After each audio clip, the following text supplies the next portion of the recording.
मित्रों, क्या ब्राह्मणवादी साहित्य में शूद्रों की उत्पत्ति के संबंध में कोई विवरण है?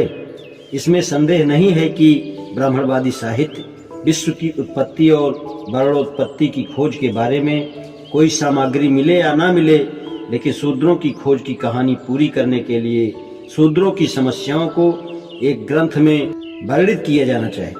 इसके लिए हमें ब्राह्मणों के साहित्य का अलग से अध्ययन करना होगा और यह देखना होगा कि वे इस खोज में कहाँ तक सहायक सिद्ध होते हैं। हम वेदों से प्रारंभ करते हैं।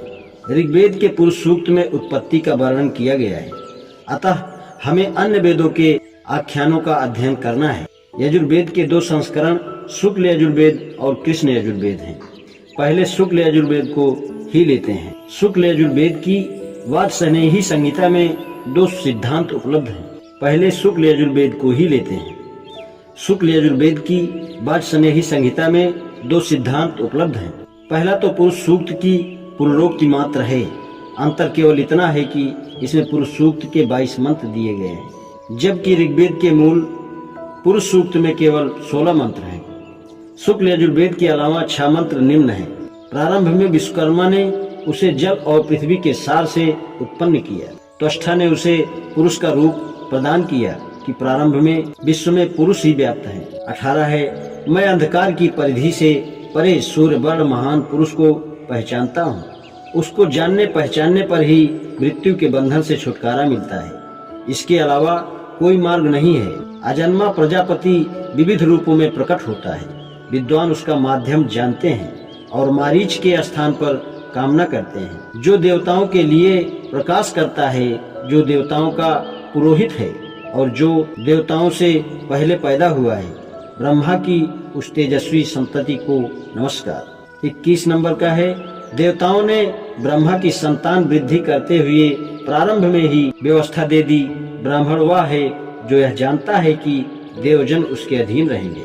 22वां है, जिसकी श्री और लक्ष्मी पत्नियां हैं, दिन और रात जिसके अंगरक्षक हैं, तारागण जिसके आभूषण हैं और अश्विनी के समान दैदीप्यमान जिसका मुख है, वह मेरी सभी कामनाओं को पूरा करे, मुझे सभी पदार्थ प्रदान करे।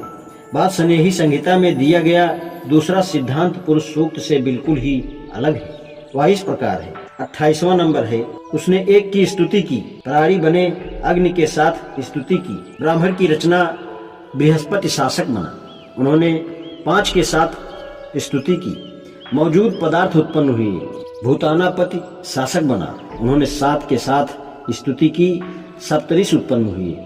धात्री शासक बना, उन्होंने 9 के साथ स्तुति की। पितागण उत्पन्न हुई। अदिति शासक बने, उन्होंने 11 के साथ स्तुति की। ऋतुएं उत्पन्न हुई। आर्तो शासक बने, उन्होंने 13 के साथ स्तुति की। मास महीने उत्पन्न हुए। वर्ष राजा बना, उन्होंने 15 के साथ स्तुति की। क्षत्रिय उत्पन्न हुए। इंद्र राजा बना, उन्होंने 17 के साथ स्तुति की। पशु उत्पन्न हुए। बृहस्पति राजा बने, उन्होंने 19 के साथ स्तुति की। शूद्र और आर्य वैश्य उत्पन्न हुए। दिवस और रात्रि राजा बने, उन्होंने 21 के साथ स्तुति की। अविभाजित सुंधारी पशु उत्पन्न हुए। पुषाण राजा बने, उन्होंने 23 के साथ स्तुति की। लघु पशु उत्पन्न हुए। पुषाण राजा बने, उन्होंने 25 के साथ स्तुति की। वन्य जीव उत्पन्न हुए। वायु राजा बने। ऋग्वेद 10, 90, 8, उन्होंने 27 के साथ स्तुति की। धरती और स्वर्ग अलग हुए। वसु, रुद्र और आदित्य उनसे विलग हो गए, वे राजा बने, उन्होंने 29 के साथ स्तुति की। प्राणी उत्पन्न हुए। मास के कृष्ण और शुक्ल पक्ष बने, उन्होंने 21 के साथ स्तुति की। मौजूद पदार्थ शांत हो गए। प्रजापति परमेष्ठी राजा बने। आज इतना ही, शेष कर धन्यवाद।